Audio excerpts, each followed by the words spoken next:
พ่อแม่พี่น้องป้องปรายเบิดซุคนเนาะ FC ทางช่องบ่ภูมิบ้านนาเนาะมื้อนี้บ่ภูมิบ้านนาก็สิมาตามแนวทางให้พี่น้องเนาะสำหรับหวยลาวพัฒนาเนาะครับเนาะของงวดวันที่12เด้อพี่น้องเนาะมาผลมานอนนำกันเนาะข้างบนเนาะ753ข้างล่างออก67 753ข้างล่างออก67พี่น้องชุด3ตัวมี746เนาะแต่ว่าสำหรับเด่น2กับ4บ่เข้าเลยพี่น้องเด้อมื้อนี้เนาะ2กับ4บ่มาเด้อพี่น้องเด้อนี่ บ่มาเนาะครับเนาะหลุดเนาะสำหรับเด่นเนาะ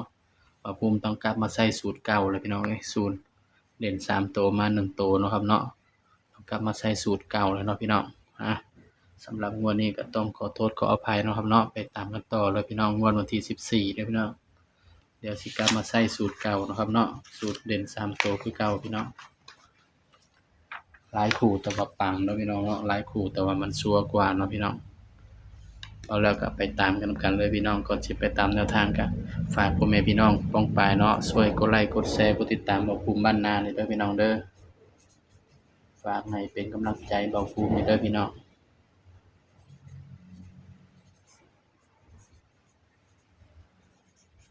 ทางช่องก็บ่มีรายได้ดอกพี่น้องแต่ว่าก็อยากลงแนวทางเนาะเพราะว่ามันคือความสุขเนาะพี่น้องเนาะลงให้ FC เฮาเบิ่งเนาะปังบ่ปังก็เอาไปพิจารณาเบิ่งเนาะพี่น้องเนาะมักก็ตามบ่มักก็เลื่อนผ่านเนาะพี่น้องเพราะว่าตัวเลขก็มีเข้ามีหลุดเนาะเฮาก็บ่ฮู้ว่ามันสิมาตัวใดเนาะพี่น้องเนาะ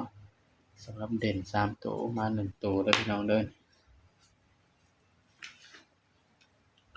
มันออกเนาะ6753มันบ่สำหรับสูตรก็ง่ายๆเนาะพี่น้องเนาะสูตรเด่น3ตัวเด่น3ตัวมา1ตัวเนาะสูตรเด่น0กับ1นี่พี่น้องเด่น0กับ1เนาะสำหรับงวดวันที่14นี่เนาะให้เด่น0กับ1เนาะมาเบิ่งนำกันเนาะพี่น้องเนาะตัว1ก็คือ9เนาะมาเบิ่งตัวเด่นนำกันพี่น้อง901เด่น901นี่เนาะพี่น้องเนาะสำหรับตัวเด่นบ่าวให้เด่นไปที่9แล้วก็1 0คือตัวรองเด้อพี่น้องสำหรับสูตรเด่น3ตัวมา1ตัวเนาะบัดนี้ก็มาจับคู่นำกันเลยพี่น้องก็มาจับ9ก่อนเนาะ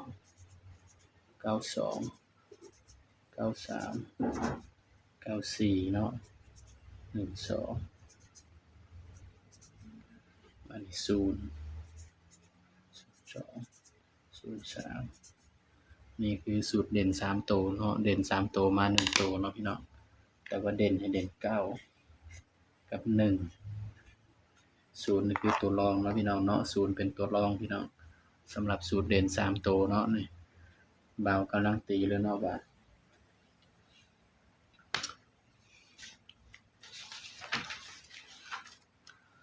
สูตรเด่น3ตัวมา1ตัวเลยเนาะพี่น้อง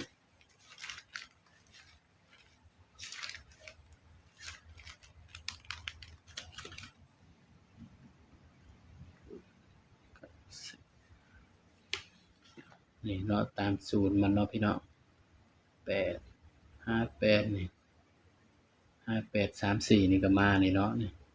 9 2 2 3นี่ก็มานี่เนาะสำหรับสูตรเด่น3ตัวนี่ก็บ่เคยพลาดเด้อพี่น้องเด้อมักก็ตามเนาะบ่มักก็เลื่อนผ่านเนาะพี่น้องเนาะบ่าวก็ให้เพื่อเป็นแนวทางเท่านั้นเด้อพี่น้องเด้อย้ำว่าตัวเลขเป็นเพียงแนวทางเนาะมีเข้าแล้วก็มีหลุดพี่น้องมักก็ตามเนาะบ่มักก็เลื่อนผ่านสำหรับสูตร3ตัวมีเดียวเนาะ645พี่น้องสำหรับคลิปนี้เนาะก็ฝากพี่น้องกดไลค์กดแชร์กดติดตามช่องบ่ภูมิบ้านนานี่เด้อพี่น้องเด้อสำหรับคลิปนี้ก็สวัสดีครับ